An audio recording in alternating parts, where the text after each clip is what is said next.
Victoria memorial पश्चिम बंगाल राज्य के कोलकाता शहर में स्थित एक स्मारक है जो रानी विक्टोरिया को समर्पित है। विक्टोरिया मेमोरियल सिर्फ कलकत्ता महानगर ही नहीं बल्कि हमारे पूरे देश के अत्यंत भव्य स्मारकों में से एक है। यह उत्कृष्ट एवं सुंदर ब्रिटिश स्थापत्य का प्रतिनिधित्व करने के साथ ही आज कलकत्ता महानगर का एक वास्तविक प्रतीक भी है।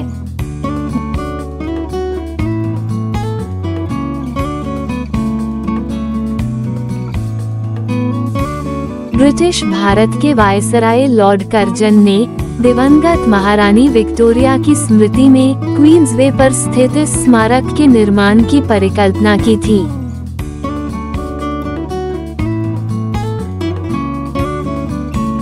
विक्टोरिया मेमोरियल की स्थापना लॉर्ड कर्जन की पहल पर इंडो ब्रिटिश इतिहास पर विशेष जोर देने के साथ महारानी विक्टोरिया की याद में काल विशेष संग्रहालय के रूप में की गई थी।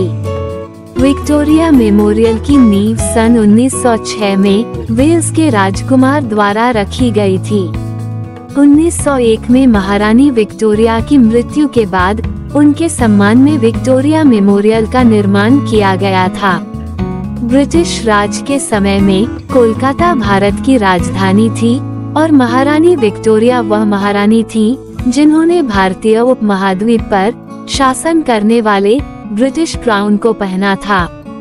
1901 में जब उनकी मृत्यु हुई तब लॉर्ड जॉर्ज कर्जन द्वारा कोलकाता में एक आपात बैठक आयोजित की गई थी। उस समय वे भारत के वायसराय थे। उन्होंने ये सुझाव दिया कि उनकी स्मृति में विशाल गार्डन के साथ एक म्यूजियम बनाया जाना चाहिए। वह चाहते थे कि यह इतना भव्य हो कि आने वाले वर्षों में कोलकाता आने वाले सभी पर्यटक अपनी आंखों के सामने अतीत को पुनर्जीवित होते हुए देखें और उसे याद करें।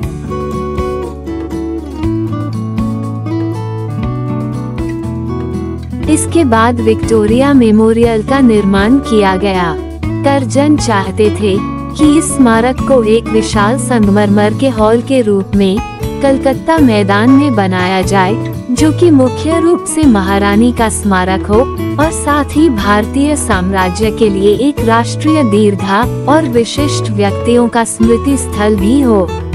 इसकी स्थापना अंग्रेज गवर्नर जनरल लॉर्ड कर्जन ने 1905 में की थी।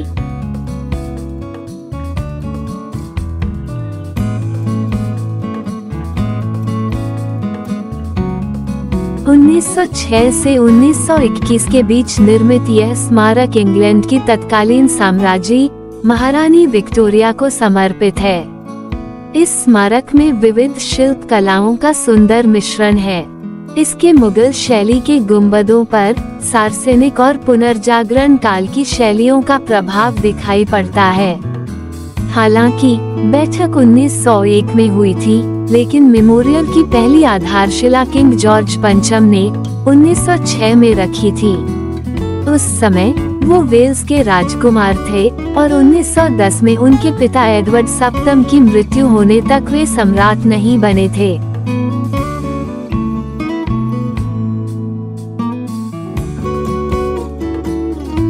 उन्नीस 1911 में जब वे सम्राट बने तब उन्होंने भारत की राजधानी को कोलकाता से दिल्ली बदल दिया था।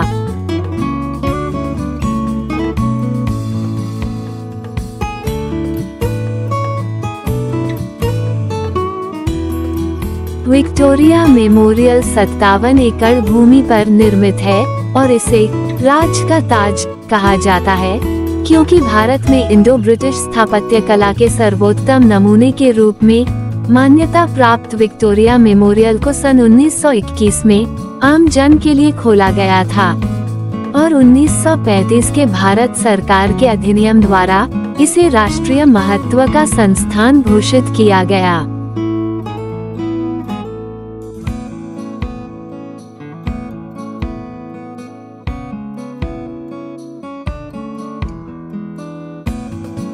इस मेमोरियल को एक अंग्रेज वास्तुकार विलियम एमर्सन द्वारा डिजाइन किया गया था, जो क्रॉफर्ड मार्केट और टाउन हॉल सहित कोलकाता में कई अन्य इमारतों को डिजाइन करने के लिए भी जिम्मेदार थे। एमर्सन ने स्मारक को इंडो सरसेनिक शैली में डिजाइन किया, जो ब्रिटिश और मुगल स्थापत्य शैली का मिश्रण है।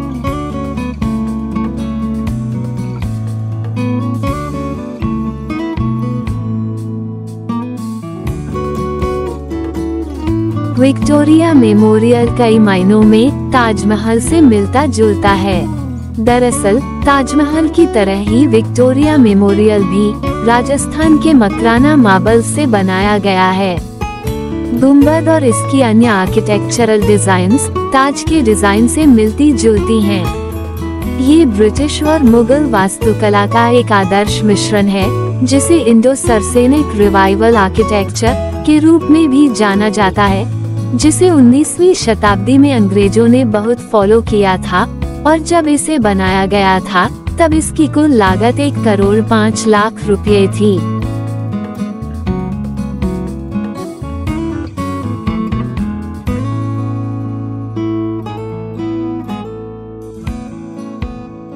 सेंट्रल डोम में कई रहस्यवादी मूर्तियां हैं जो कला, वास्तुकला, दान, न्याय, मातृत्व और ज्ञान आदि से जुड़ी है। यहाँ पर एक म्यूजियम भी है जहाँ रानी के पियानो और स्टडी डेस्क सहित 3000 से भी अधिक अन्य वस्तुएं प्रदर्शित की गई हैं।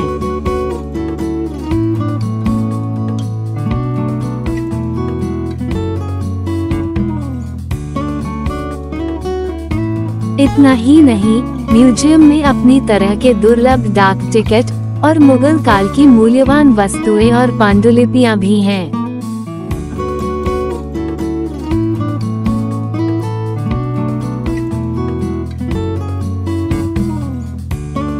इस संग्रहालय में कुछ ऐतिहासिक चीजें संग्रहित है, जैसे टीपू सुल्तान की तलवार, प्लासी की लड़ाई में इस्तेमाल की जाने वाली छड़ी, अबुल फजल द्वारा लिखी गई अकबरनामा, दुर्लभ डाक टिकटें आदि।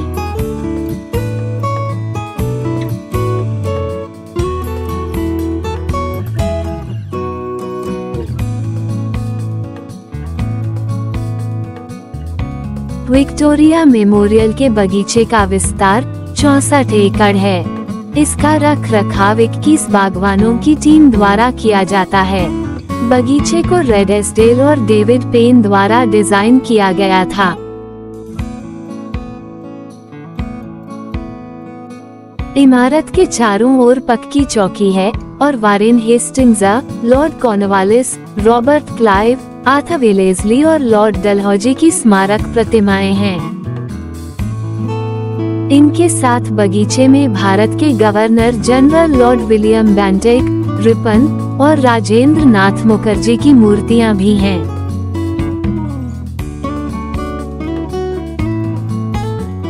विक्टोरिया मेमोरियल संग्रह के पास 9 दीर्घाओं में प्रदर्शित 28,394 कलाकृतियां हैं, जो देश की संस्कृति को दर्शाता है। इसकी दीवारों पर बेहतरीन नक्काशी की गई है। इस स्मारक में शिल्प कला का सुंदर मिश्रण है। इसके मुगल शैली के गुंबदों में सौरसेनिक और पुनर्जागरण काल की शैलियां दिखाई पड़ती हैं।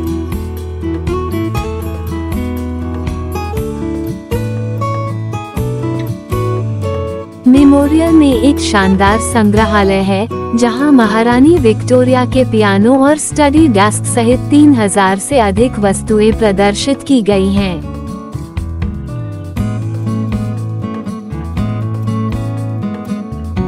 वर्तमान में विक्टोरिया मेमोरियल भारत में सर्वाधिक लोगों द्वारा देखे जाने वाले संग्रहालय के रूप में जाना जाता है।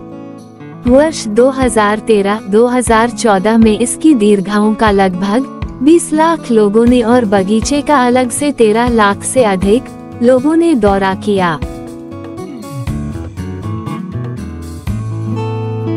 1947 में मिली आजादी के बाद उपनिवेशवाद के अंत के बाद भारत में अंग्रेजों द्वारा स्थापित किए गए कई प्रतिमाओं और मूर्तियों को हटा दिया गया या भारतीय प्रतिमाओं से बदल दिया गया या उन्हें विक्टोरिया मेमोरियल के बाग में ले जाया गया। विक्टोरिया मेमोरियल की स्थापना से पहले इस जगह पर प्रेसिडेंसी जेल हुआ करता था, जिसमें ब्रिटिश राज के राजनीतिक कैदियों को रखा जाता था। प्रेसिडेंसी जेल में बंद कुछ सबसे प्रसिद्ध कैदियों में श्री अरबिंदो और सुभाष चंद्र बोस आदि प्रमुख थे। विक्टोरिया मेमोरियल को बनाने के लिए इसे ध्वस्त कर दिया गया और अलीपुर में इसका निर्माण किया गया।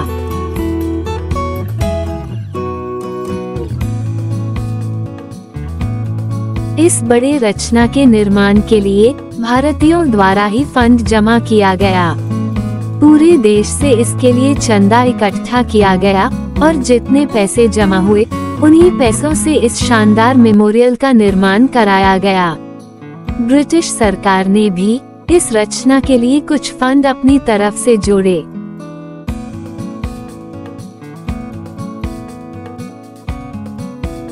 विक्टोरिया मेमोरियल के केंद्रीय गुंबद पर विजय के दूत की प्रतिमा स्थापित है। बड़े से बॉल बेयरिंग पर स्थापित ये प्रतिमा हवा के साथ इधर उधर घूमती है।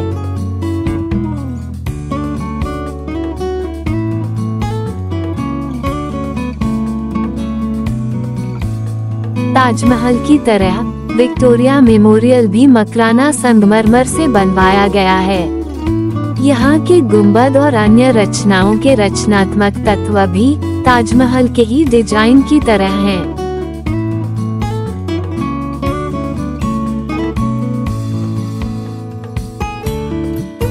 केंद्रीय गुंबद के चारों तरफ आसपास कई रूपक प्रतिमाएं स्थापित हैं जो कला, वास्तुशिल्प, दया, न्याय, ममता, शिक्षा और विवेक को दर्शाती हैं।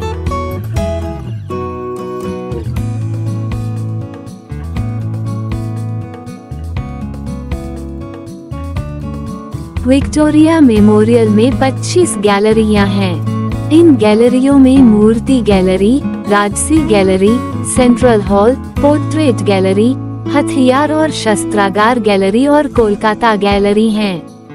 म्यूजियम के अन्य प्रदर्शनियों में पुराने जमाने के सिक्कों, स्टम्प्स और नक्शों की प्रदर्शनी लगी हुई है।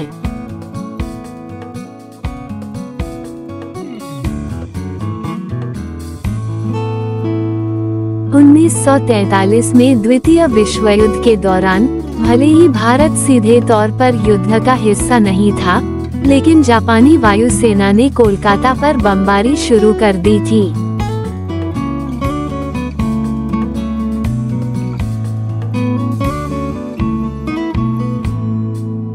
दिसंबर 1942 में शहर पहली बार बमबारी का शिकार हुआ। उस समय जापानी सेना द्वारा हवाई हमले रात में किए गए थे। क्योंकि ब्रिटिश रक्षा प्रणाली दिन के समय ज्यादा ताकतवर थी, जापानी आक्रमणों ने शहर में कुछ भी नहीं छोड़ा।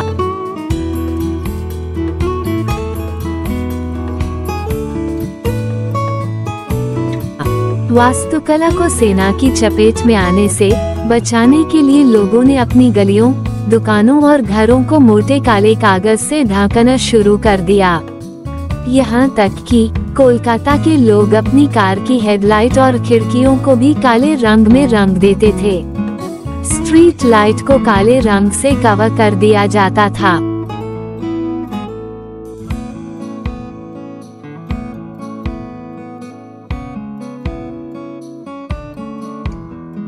हावड़ा ब्रिज का उद्घाटन भी चोरी छिपे किया गया था, लेकिन चुनौती विक्टोरिया मेमोरियल को बचाने की थी।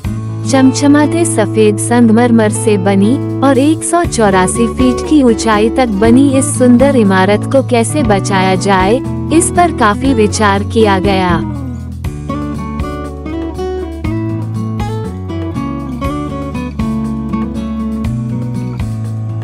एक तरफ जहां जापानी वायुसेना धड़ल्ले से शहर की वास्तुकला को तबाही की ओर ले जा रही थी, वहीं ब्रिटिश सरकार ने एक ऐतिहासिक फैसला किया।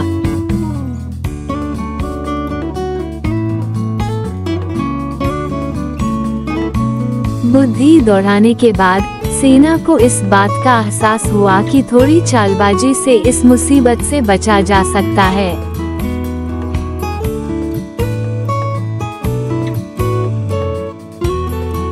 वास्तुकला के इस चमत्कार को भी जापानी सेना के आक्रमण से छुपाने के लिए सफेद से काले रंग में रंग दिया गया। उन्होंने मिट्टी और गोबर के मिश्रण की मदद से इमारत को काले रंग में रंग दिया। ब्रिटिश सरकार अपने इस खुफिया प्लान को किसी भी कीमत पर लीक नहीं करने देना चाहती थी। एहतियात के तौर पर उन्होंने शहर के स्थलों के आसपास फोटोग्राफी पर प्रतिबंध लगा दिया था।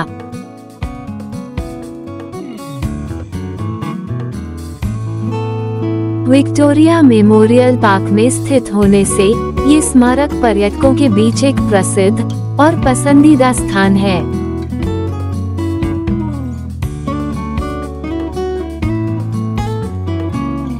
यहाँ पर्यटकों को भारतीय इतिहास, कला, संस्कृति और विज्ञान से जुड़ी विभिन्न प्रदर्शनियों का अनुभव होता है।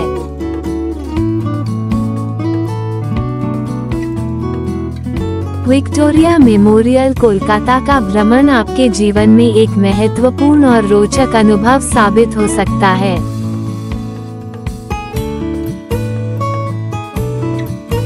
इसके वास्तविक सौंदर्य और इतिहास से भरे पन्नों को देखते हुए आपका इस स्मारक के प्रति आदर और सम्मान बढ़ सकता है।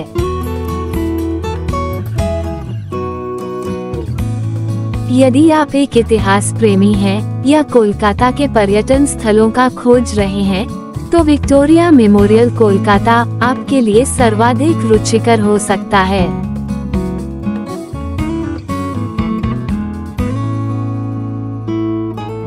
इस अद्भुत स्थल का आनंद लेने के लिए यह आपके संग्रहालय और स्मारक भ्रमण की लिस्ट में शामिल होना चाहिए।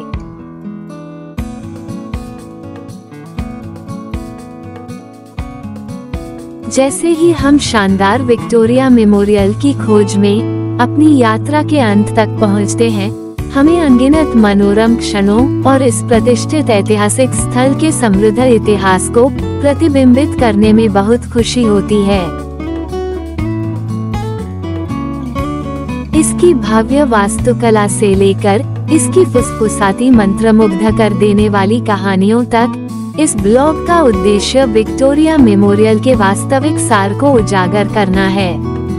ये कृतज्ञता की भावना के साथ है कि हम अपनी खोज समाप्त करते हैं और इस शानदार कृति को अलविदा कहते हैं। इंडो सार्सेनिक और नियो गॉथिक वास्तुकला शैलियों के आश्चर्यजनक मिश्रण के साथ ये शानदार संरचना बीते युग की समृद्धि के प्रमाण के रूप में खड़ी है।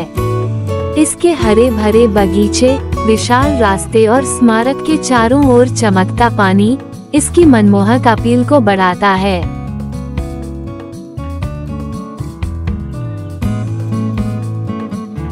विक्टोरिया मेमोरियल न केवल वास्तुशिल्प प्रतिभा का दावा करता है, बल्कि इसका ऐतिहासिक महत्व भी है। भारत पर महारानी विक्टोरिया के 25 साल के शासनकाल की स्मृति में निर्मित यह आकर्षक औपनिवेशिक अतीत के प्रतीक के रूप में खड़ा है। अपने अन्वेषण के माध्यम से हमने कोलकाता की विरासत को आकार देने और भारत के इतिहास के पन्नों से इसके संबंध में निभाई महत्वपूर्ण भूमिका के बारे में सीखा है। विक्टोरिया मेमोरियल सिर्फ एक वास्तुशिल्प चमत्कार नहीं है, बल्कि कलाकृतियों और कलाकृतियों का एक व्यापक संग्रह भी है। चित्रों और मूर्तियों से लेकर ऐतिहासिक अवशेषों को प्रदर्शित करने वाली दीर्घाओं तक, इन दीवारों के भीतर के खजाने शाही अतीत की झलक पेश करते हैं। इन कलात्मक उत्कृष्ट कृतियों के माध्यम से हमारी यात्रा ने हमें उस विशाल प्रतिभा और रचनात्मकता की सराहना करने की अनुमति दी है जो ब्रिटिश राज के दौरान विकसित हुई थी। कोलकाता के हलचल भरे शहर में विक्टोरिया मेमोरियल शांति के नखलिस्तान के रूप में कार्य करता है। जैसे ही हम इसके शांत बगीचों से गुजरे, हमने शहरी जीवन की अराजकता से दूर शांति और स्थिरता की भावना का अनुभव किया। सावधानी पूर्वक बनाए गए लॉन, खिलते फूल और सुंदर फव्वारे एक ऐसा वातावरण बनाते हैं जो इंद्रियों के लिए सुखदायक और आत्मा को तरोताजा करने वाला होता है। जैसे ही हम विक्टोरिया मेमोरियल की अपनी खोज को समाप्त करते हैं, हम इस ऐतिहासिक स्थल द्वारा पेश किए गए समृद्ध अनुभवों और मनोरम कहानियों पर विचार करते हैं। अपनी भव्य वास्तुकला से लेकर इसके ऐतिहासिक महत्व और इसमें मौजूद कलात्मक खजाने तक, ये प्रतिष्ठित स्मारक कोलकाता की जीवंत विरासत के प्रमाण के रूप में कार्य करता है। आइए हम इसकी विरासत को अपने दिलों में रखें और इसकी शाश्वत सुंदरता की सराहना और संजोना जारी रखें। चाहे आप गलियारों में घूम चुके हों या दूर से इसके आकर्षण की प्रशंसा की हो, हम आशा करते हैं कि यह ब्लॉग आपके लिए उपयोगी होगा। आपको विक्टोरिया मेमोरियल की भव्यता की एक झलक प्रदान की गई। याद रखें, इस ऐतिहासिक स्थल का सार न केवल इसकी भौतिक संरचना में निहित है, बल्कि इससे उत्पन्न स्मृतियों और भावनाओं में भी निहित है। इस मनोरम यात्रा में हमारे साथ शामिल होने के लिए धन्यवाद।